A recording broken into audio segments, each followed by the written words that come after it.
Hello, everyone. Welcome to day three of our Builder Academy. My name is Ernesto, and I'm from the Houzz Pro product marketing team. I work closely with builders and remodelers to understand how you run your business and make sure we're building the tools that actually help. My job is just to bring your feedback into the product via the engineering team and the product team and help you get more value from Houzz Pro. I'll let Jane introduce herself here. Hi, my name is Jane. I am an onboarding specialist here at Houzz.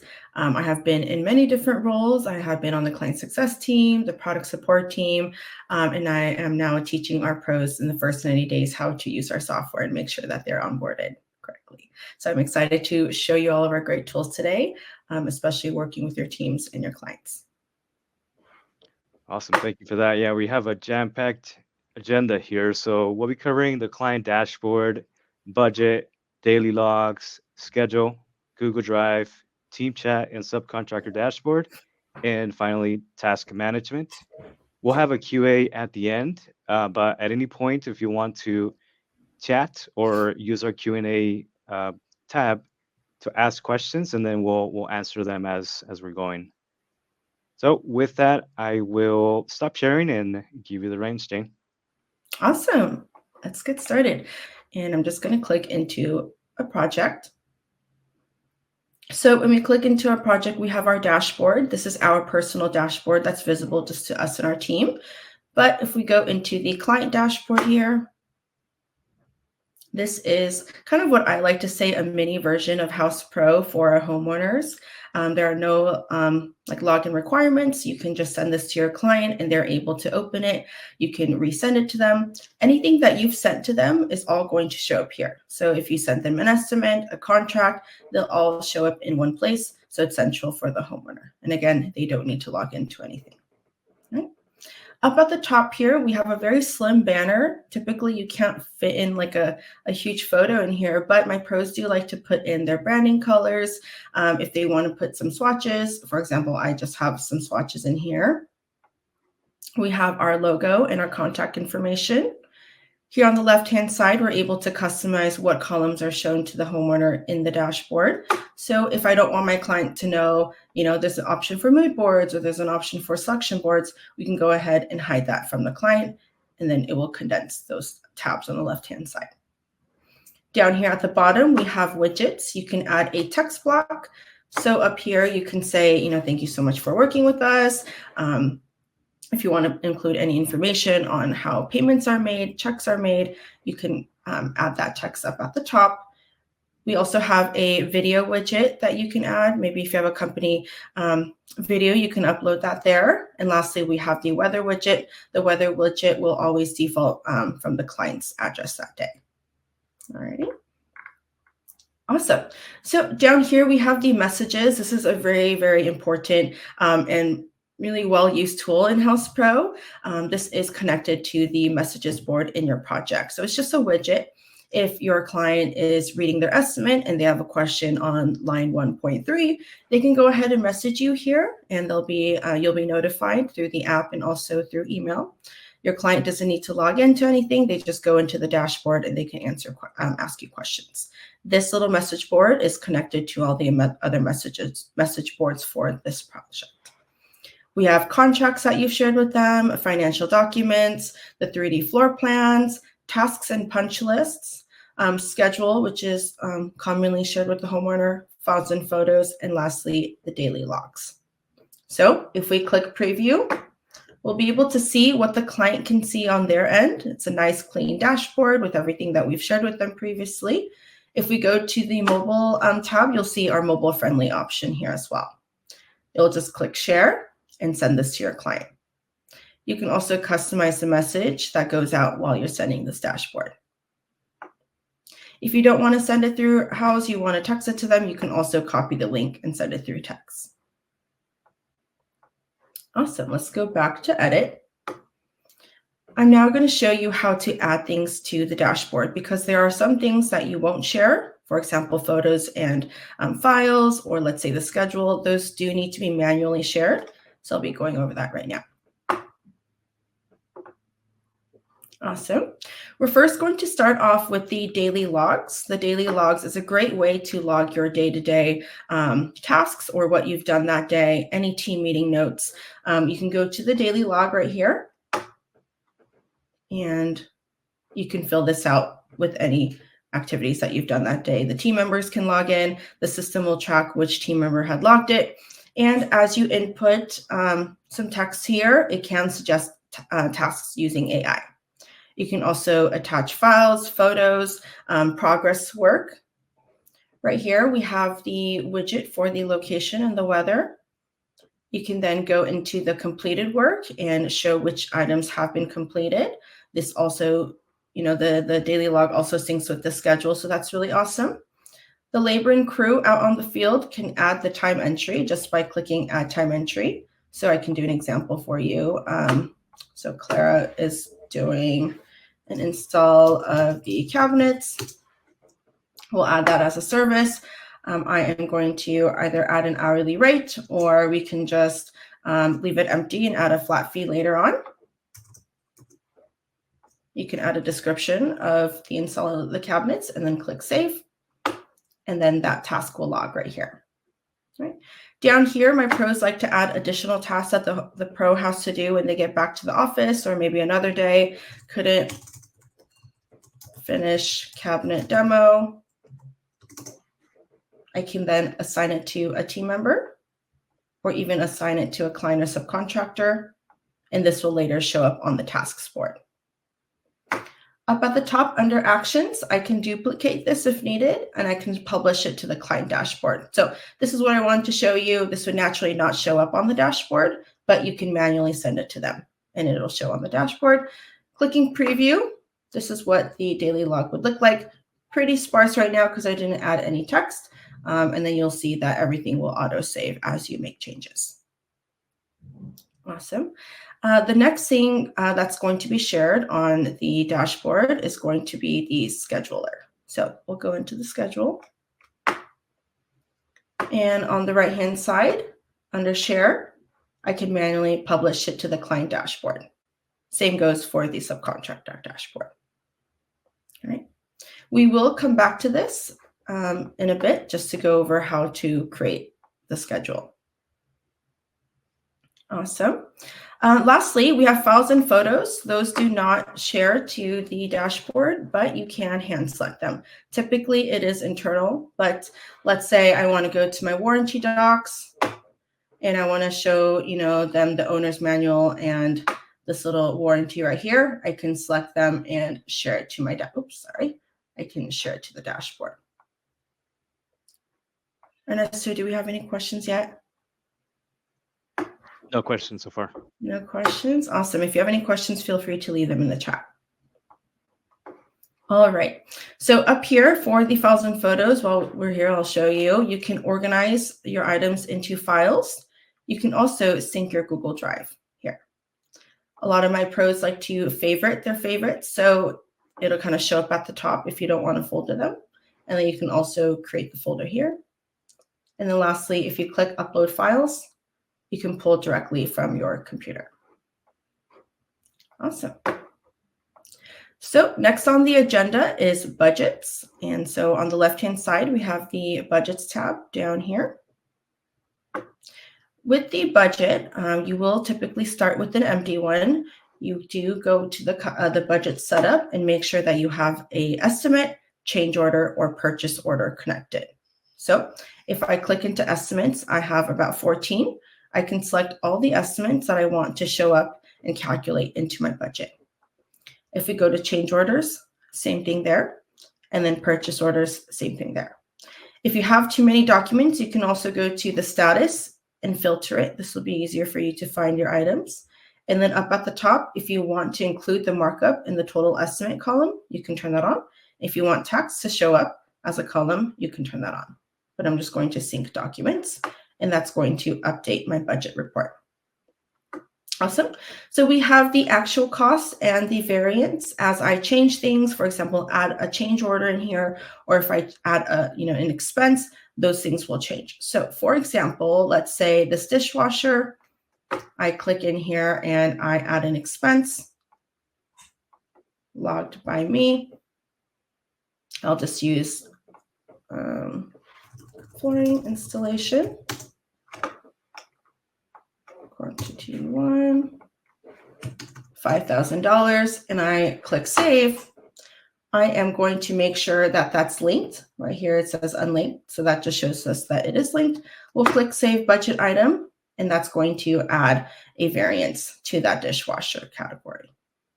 Right down here at the bottom, we have our total for the variance and then the total variance percentage. Up at the top as well, you can categorize by room or by category. And then if we click the generate report button, all of our changes will generate. Up on the right-hand side, under actions, you can also export this into an XLS sheet. And I can go into customize and decide if I want the cost columns, the markup columns, tax and invoice columns to show up on this report. Do we have any questions so far? Oh, Ernest, I think you're muted. Thank you. I was saying the files and photos, is there a way to share multiple without having to click each one? Yeah, yes, there is. So if we go to files and photos, there is a mass select option for each file, or if nothing is in the files, you can do that as well. So for example, I have some photos I uploaded today. I can select all the photos I uploaded today. And let's say I don't want this one, I can unselect them. If I go into my realistic images folder right here, I can select all. Oh, actually, no, it will not let you, just by the day. Yeah, just by the day, it'll let you select them. If I put all these in a folder, then it should let you mass select them all at once. Okay, thank you. Thank you. Awesome. Okay, so that was the budget tool. I'm now going to go into the scheduler. So there are two ways you can create a schedule. You can create one from scratch, or you can create one from an estimate. I would say majority of my pros that I've seen during onboarding will use an estimate and convert that estimate into a schedule. So we'll go into this project, we'll go into estimates, and for the sake of time, I'm just going to pull up a template, and we'll use a kitchen and bathroom one today. In this template, you'll see that some line items are divided by sections, or what we like to call categories. So we have a preliminaries category, demolition, carpentry. Some pros like to do it by room. Most pros, I would say, like to do it by phase or by category. And so I am done with my estimate here that I started with my template. I'm now going to convert this into a schedule.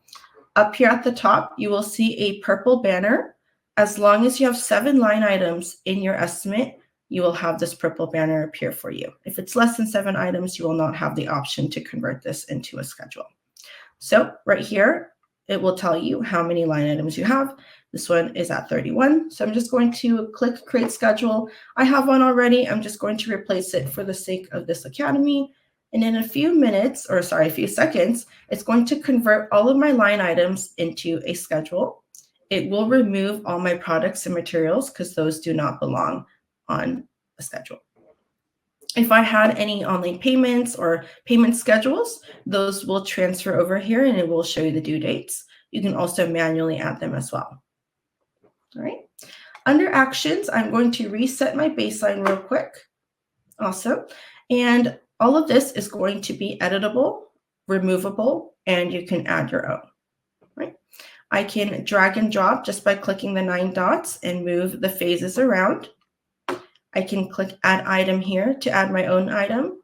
I can click add item here, or there is a plus sign on your mouse, so you can click and then say schedule a meeting with client and create your own line items that way. I will be just clicking into one of these line items to show you how to edit an existing line item. I'll say demo cabinets and remove carpet. Right. We can do all day, or if you turn this off, I can say maybe starting from 12 to 1. If I click all day, I can actually switch this and say it starts from the 23rd all the way to December 4th. It will change the working days for you automatically. I can assign this to a team member or even a client and subcontractor. I can add a dependency, meaning demoing cabinets and removing flooring does not start until I'm done with permits and approvals, for example. It will draw a line. So if I were to delay the permits and approvals, it will also delay demoing cabinets and removing the carpet. You can actually do multiple dependencies overlapping each other. And you can also decide if you want it to say begins before or begins after. It will tell you the amount of lag that's going on here. Right. In the description, I can say remove cabinets, but keep the end cabinets. Homeowner wants to reuse them for the garage. Right. So any notes for whoever that's going to be out on the field that day. And then under tasks, you can say order skip bins. And then you can assign that specific task to a team member. If I click into the subtask right here, I can add even more details to that one task. I can add the team members again, and then add the tags. Tags help you for when you want to search. So for example, use it as hashtags. So demo, install, kitchen, bathroom, you can create your own tags for your company. And then lastly, if you would like your team members to submit a photo for completion, you can require that by toggling this on. All right. You can also chat your team member and say, hey, Clara, just to let you know, I'm tagging you in this, but, I'll be there with you doing it together. For example, we'll click submit. Clara here will get notified through the app or through email. Awesome. So that is how you can add, remove, create your own, move things around. Now, up here at the top, I am going to go into actions, and I'm going to show you through each one. So for example, if you would like a baseline, I can reset the baseline, and it will tell you if something is on schedule or if it's behind. If I were to delay this, it will now tell me I am 3 days behind, and this is also 3 days behind.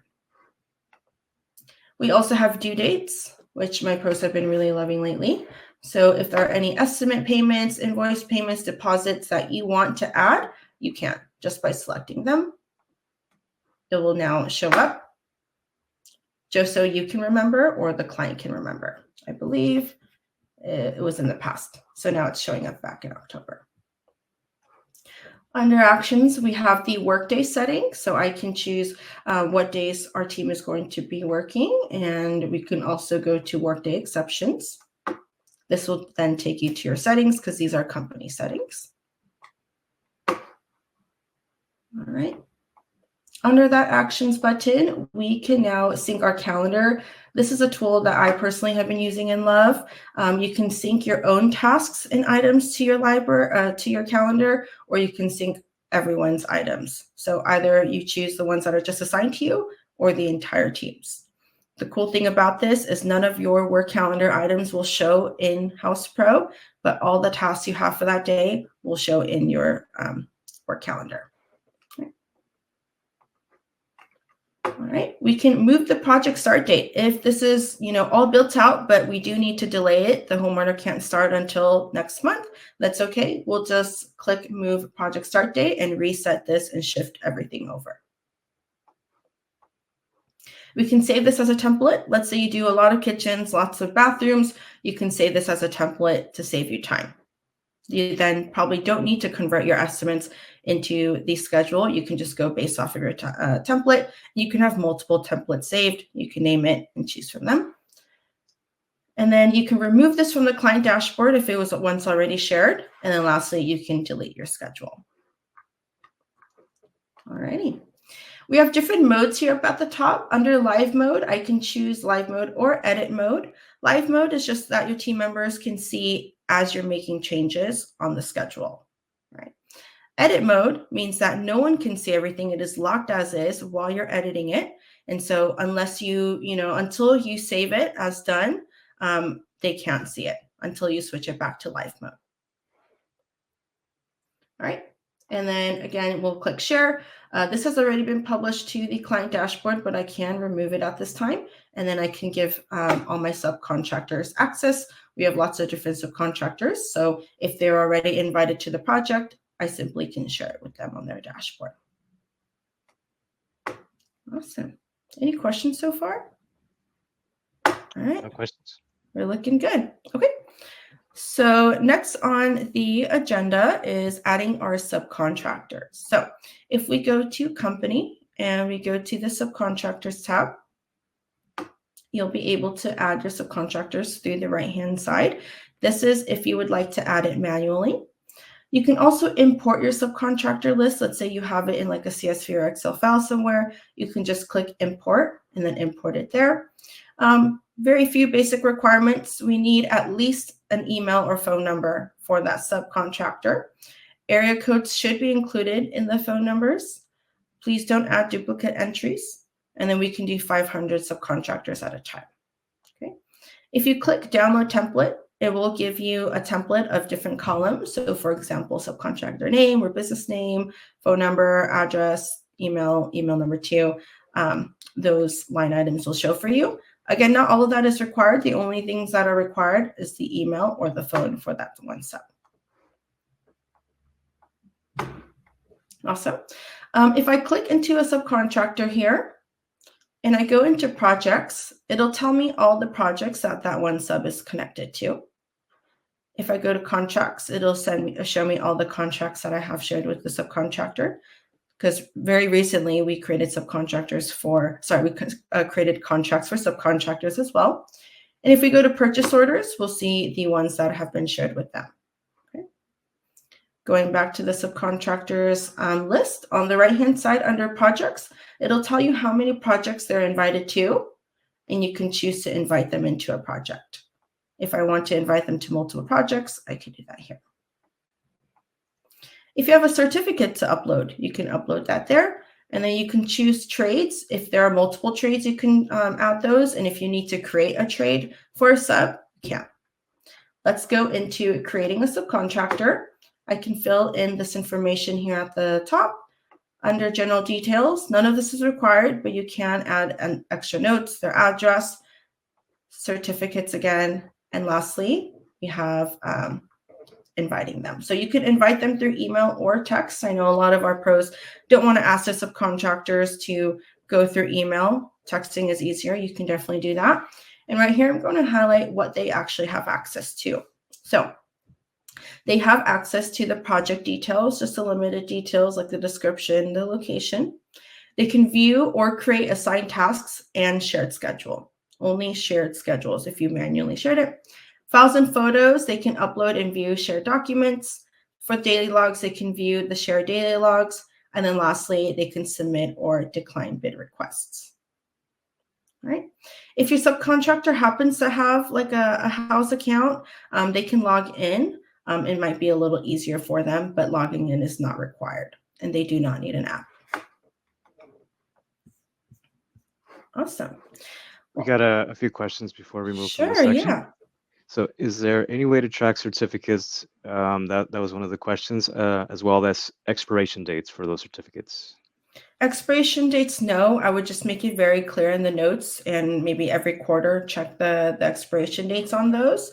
But as mentioned earlier, you can go into the sub and then go into the what's that called, certificate details and upload it there. But there is no way of notifying us when it's about to expire. All right, and then another one, do homeowners get notified when things are added or removed from their dashboard? No, they're not notified. No. If something was shared to them, for example, you created an estimate and you shared the estimate with them, but you removed it from the dashboard, they will still have access to the estimate since you shared it with them once previously. It's just gone from the dashboard, but they will not get notified. Great question. Awesome. And then another question, when will multiple contacts at a contractor be available? That's great feedback. I know right now we can only have one contact for the subs, so we can definitely submit that as feedback for you afterwards. Thank you. Yeah, and I'll add to that, it is being worked on, so it should be within the next couple of quarters or so. Nice. Hey, thank you for that update, Ernesto. Yep. All right. Okay.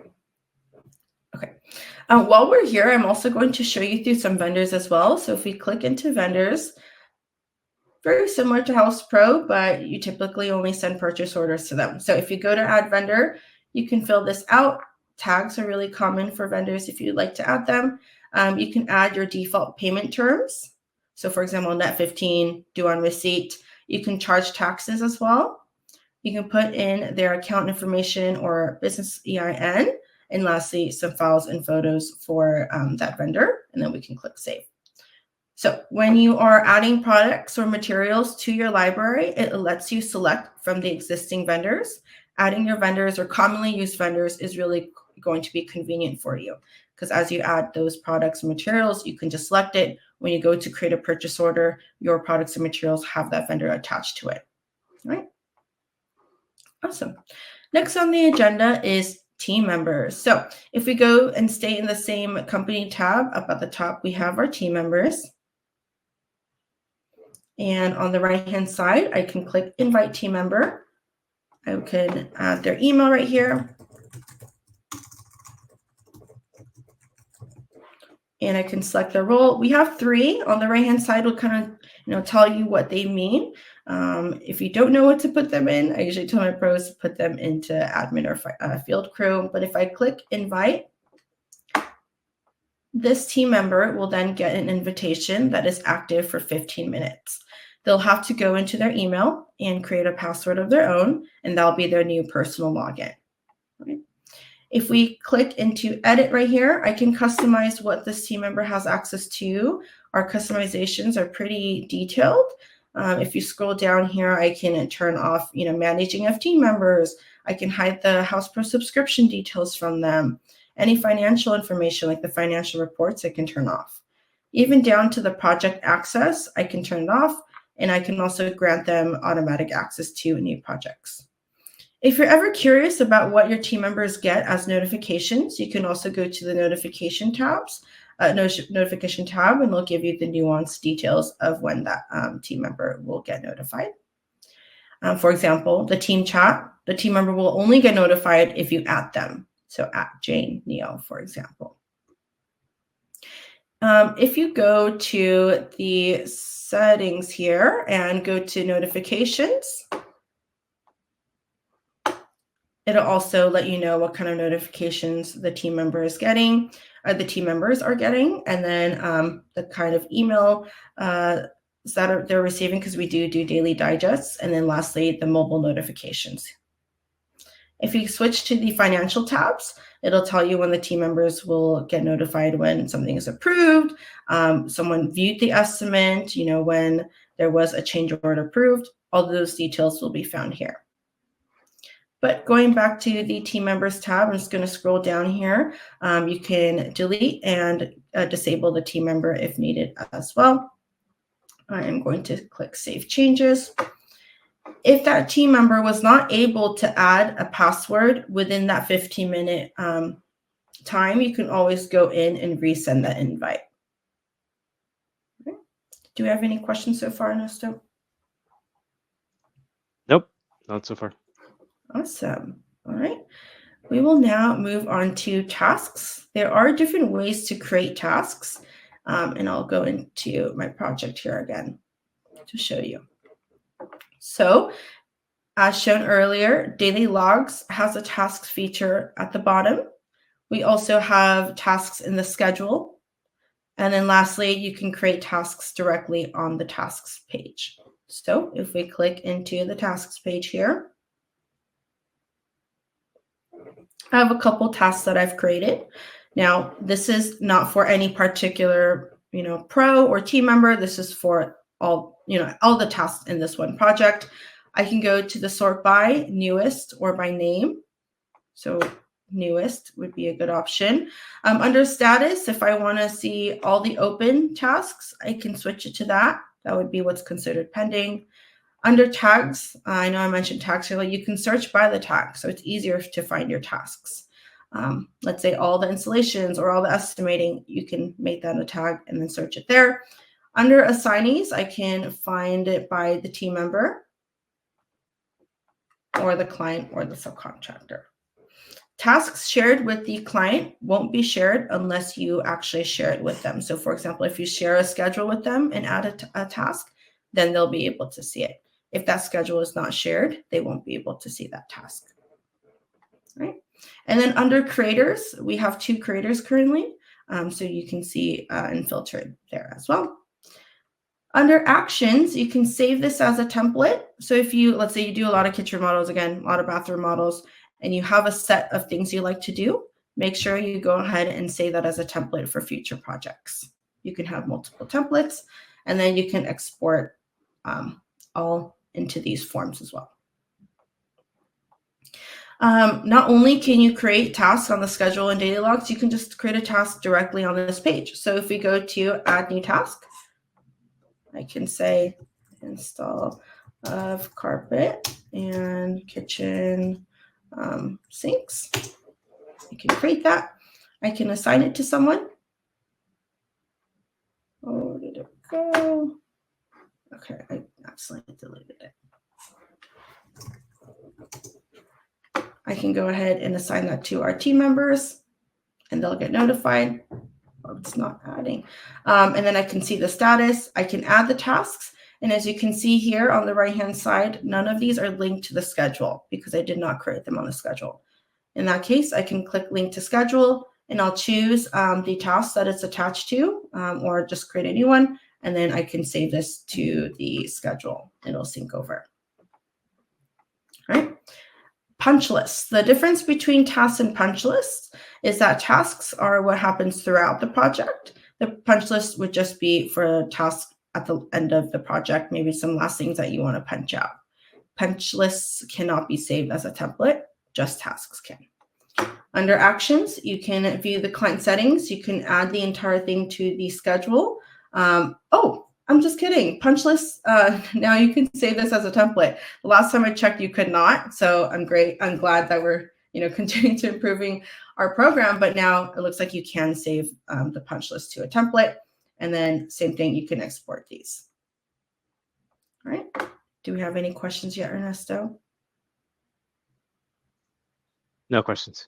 Awesome.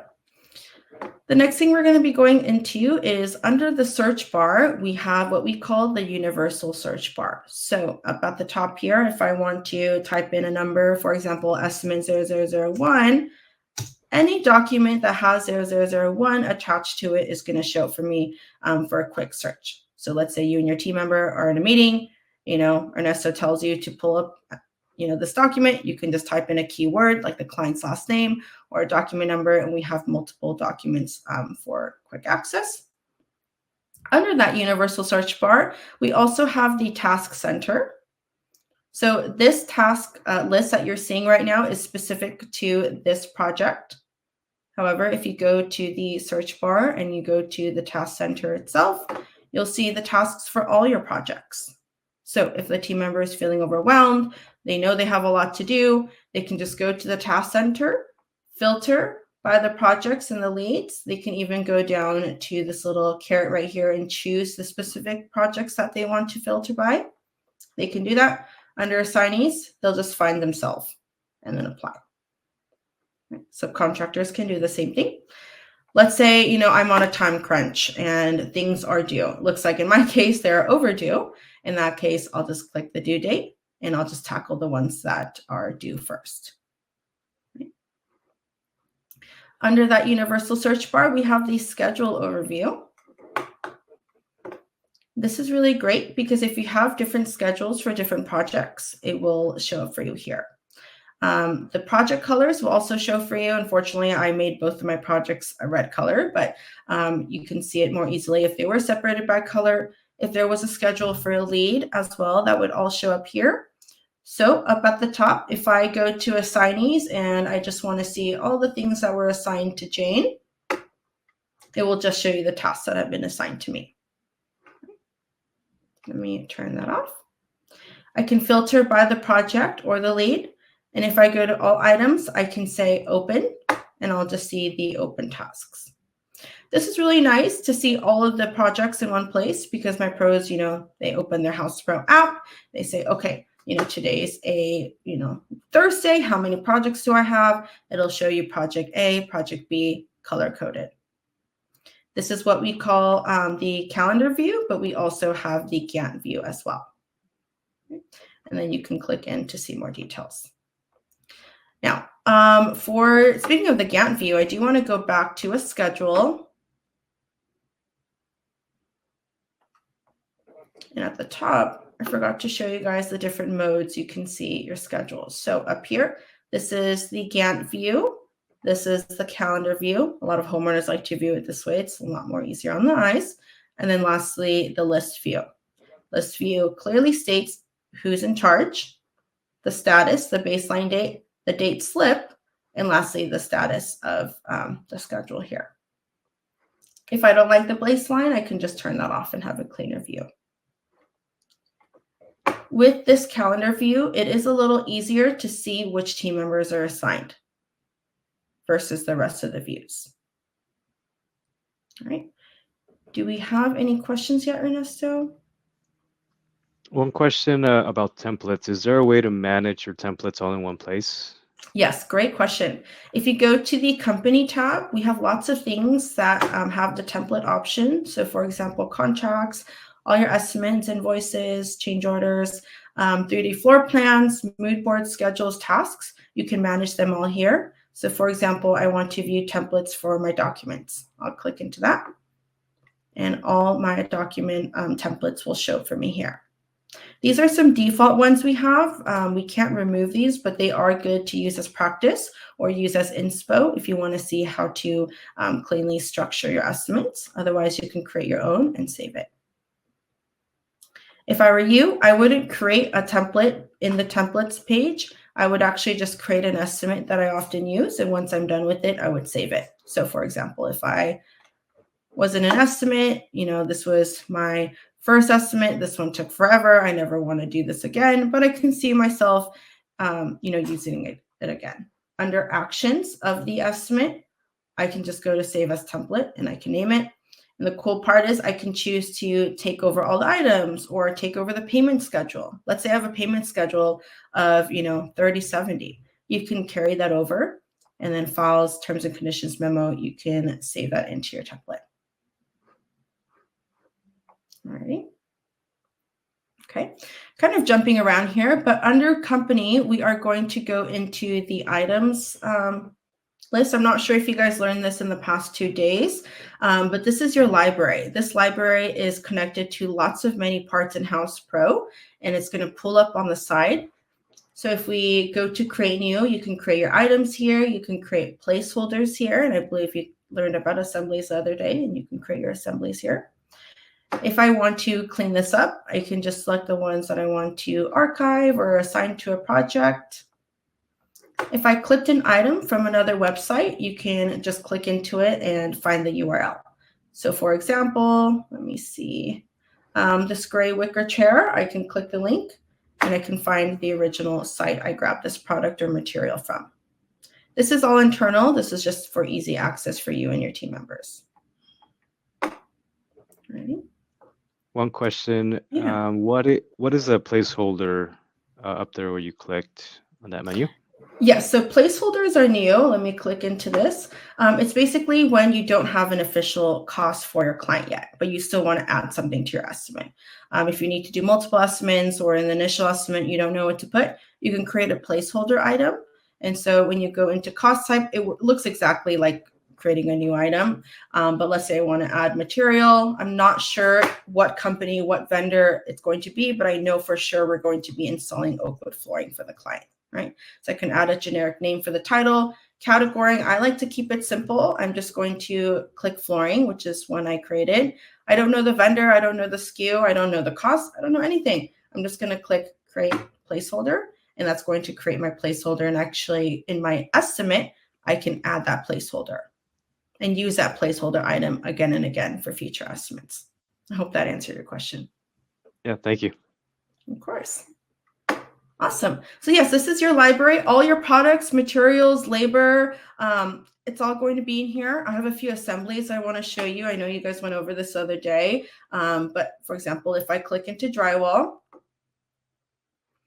This is an assembly I like to use often in my demos because I feel like my pros ask about it a lot. But I have included everything I like to use in a drywall, line item. And so if I add a description here, or if I choose a unit cost or unit type, everything I have saved under here is going to translate into my estimate. Right? I can make some tweaks and changes in my estimate, but this is the original source of the line item. And so it will never change unless I come exactly to the source and I make some adjustments here. Right? Catalogs. I think you guys talked about this as well, but we have the Home Depot catalog, the entire online catalog there. If you want to log into your Pro Extra account, you can apply the vendor pricing. And then we also have the average price catalog. Right. Ernesto, do you know if they went over this in the other 2 days? They did. Yeah. They did? Okay, awesome. All right, let me take a look at the agenda. Alrighty. Going into the search bar here, we are going to go into the bids for the subcontractors. So bids are connected to the subs, so I do want to mention it. We'll just go to create bid request, and I'm going to choose it from an existing project. And you're just going to fill out a quick form. In this case, I want to hire an electrician, so I'll just write electrical and click create. It's going to fill out a simple form. I will select a due date. I do want to send a reminder before the due date is due, before the bid is due. Under trade, I can select their trades, and I can even create my own trades.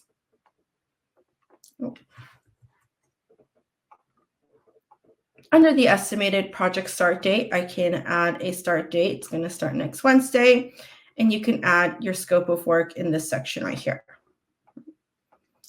Down here under files, I can add our photos and documents, but I'm just going to click send bid request, and all my bids all my subcontractors will show up here, and I can select the ones I want to mass send it to, and then click continue.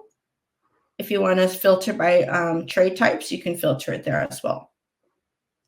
After you send this to them, if you go to the bidders tab, it will show you all the subcontractors you manually sent this out to.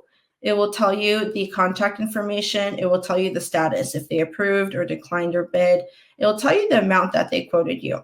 Now, it will also, in their dashboard or the bid, let them respond. If they have any questions, if you need to tweak the bid or bid request, or if they want to send, an estimate of their own to you, they can just attach it as a file. They can message you back, and you will always get notified.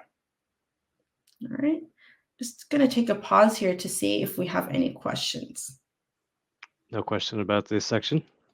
Awesome. And then you can click send, you can click preview to see what that's going to look like for the subcontractor. All right. Do we have any other questions before I move into integrations? Right here.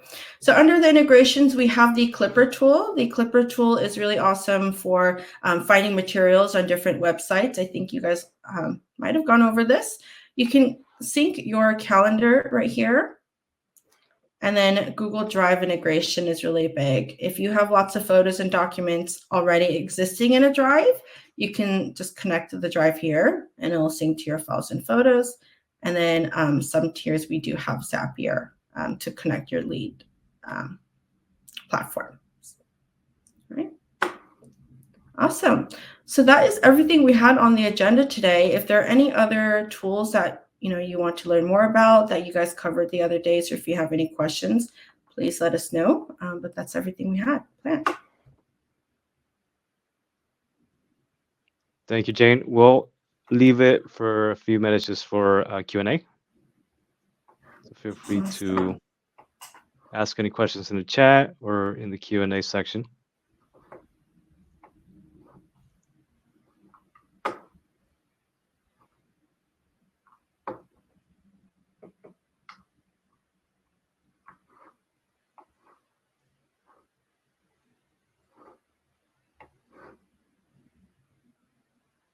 I put a poll in the poll section about what feature did you learn the most about. There's also another poll about what feature do you wish you had in House Pro? And another one in about what, if anything, would make these academies more useful for you. Those are all great questions.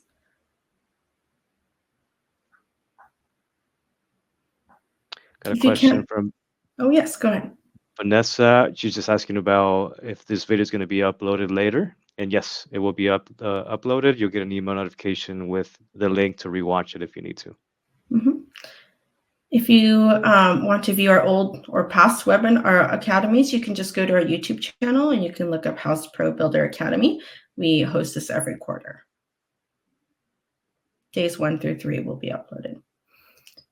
If you don't have any product feedback now, but you think of something later, please go to our question mark here and go to submit a support ticket. Down here at the bottom, we have submit feedback. Our product team takes feedback very seriously, and I know this because pretty much every morning I'm reading product updates, right, Ernesto? And so, yeah, your feedback is very welcome. That's how we improve our profile. We want to give you what you need. So please feel free to submit that here. It'll go to the respective product team. And there is some feedback about a feature that somebody wishes to see in House Pro, and that's adding more than one client to a project. So, example is a married couple purchasing a new built home. We are working on that, so that should be coming out this quarter, if not at the latest next quarter, so beginning of the year. Nice. Yeah, that's what I've been hearing often too. Yeah. Again, that's why this support ticket, that's where we hear this feedback, and then we start putting that in the roadmap when we hear it Yes. enough. So please submit your feedback if you can.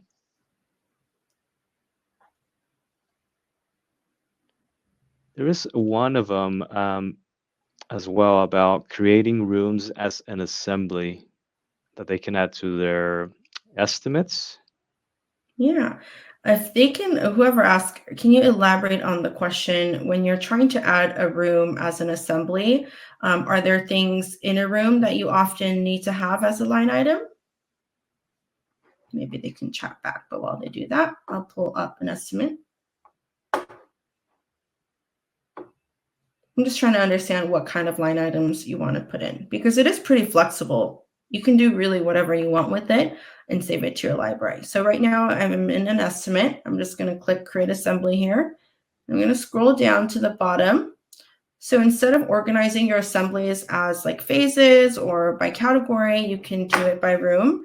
So 13 right here, this gray line is my category section or my assembly. So I'm going to type in the room or yeah, I can just say room or rooms. And then under the assembly, I can say kitchen. Oh, apparently I cannot spell. It's always when someone's watching me. So I have a kitchen in here, and then under kitchen, let's say I always need, cabinet installation. I'm going to subcontract someone for kitchen design. So I definitely need that as a line item. All my hardware, if you want to put them all in one line item as one, total cost, you can. So yeah, you can continue building out if you want to do it by room. Just get very creative with it. Yeah. Or you can add different rooms under, each own section. And then under the assembly, you can be more detailed. And these will save in your library too. As long as you create it under the create button, the way I created right now, it is just for one-time use, and that will not save in your library. Awesome. Thank Any you. other questions? Yeah, we got a question from Robert. Is there any way to use House Pro with subs who aren't tech savvy? That's so funny. Yeah, that is something we get a lot of feedback. Over the years, we have tried simplifying it. Our subs did have to log in at one point. A tip is I would share the subcontractor dashboard with them one time. So it is an invite that they just happen to open through email. I would actually stay on the phone with your subcontractor as they're doing this. Maybe they just need to be handheld. So say, hey, I just sent you an invite. Can you check your email? It should be at the top. They open it and that's it. If they want to save it and favorite it, if they want to copy and paste that dashboard link in their notes, If they just want to leave it open or save it as a bookmark in their, iPhone, Android, Safari, or your browser, you can do that. But just so that they can at least accept the invite, I would stay on the phone with them. After they accept it, you can send them anything. Everything I showed you today, you can invite them to, or you can just send it to them. So as you send things, they will get notified through email. So the most important thing is just making sure that they opened it. You can also text it to them, which might be a little easier than email. Say, hey, can you just click into that text message I sent you? I'm sure you already have text messages communication. It'll send a separate text from Houzz, but it will still go into their messages and they can open it and accept it there. I hope that answered your question. Awesome. Yeah, let us know, Robert. And Zach elaborated about the room. So he wants to be able to create a room template and then add multiple templates to an estimate. So we can't add multiple templates to an estimate. If that's the case, the best workaround would be creating the rooms as an assembly. Because technically, an assembly is a template. It's just like a mini version of a template. And so you can do that. There is another workaround that I can currently think of, is having 2 templates created. So hopefully I can get more detail from you in a second. But if you create one estimate, let's call it estimate A, and you've detailed everything you need to do, and you need to combine it with another template, you can create 2 estimate templates. And up here at the top under actions, you can actually merge your estimates. So you can merge estimate A and B together. And technically that is saving 2 templates in one. Otherwise, I would say the assemblies would be a better option for you. If you want to elaborate more on what kind of line items you need to save, or why you need to do this, that would help me out as well too. Saying merging is a good idea. So awesome. Perfect. Good feedback there. And you can also add assemblies. Okay, let's say you create 2 assemblies and you have an estimate, you can add them at the time, right? Just by going to my items. Exactly. Yeah. So if we go to my items, this is basically like a widget or a mini version of this library. Oh, where did it go? I exit out of it, but it is a mini version of your library. So if I go into the right-hand side, I know it's kind of hidden right now, but if I go to assemblies, all of my assemblies will be in here for you. So, technically, let's say this assembly is a template for you. You can just click it and it's going to add to the left-hand side, everything under it. And so in here, I just need to change the units. So for this one, I'm going to be doing like a unit of 2 square feet, or, 2 sheets. You would just change that out here, and it's going to do the math on the rest of these subline items. Otherwise, a basic line item will just be found in labor material or labor and material. Awesome. Thank you for that. We'll leave it open for a couple more minutes, and then if we get no more questions, we'll wrap it up.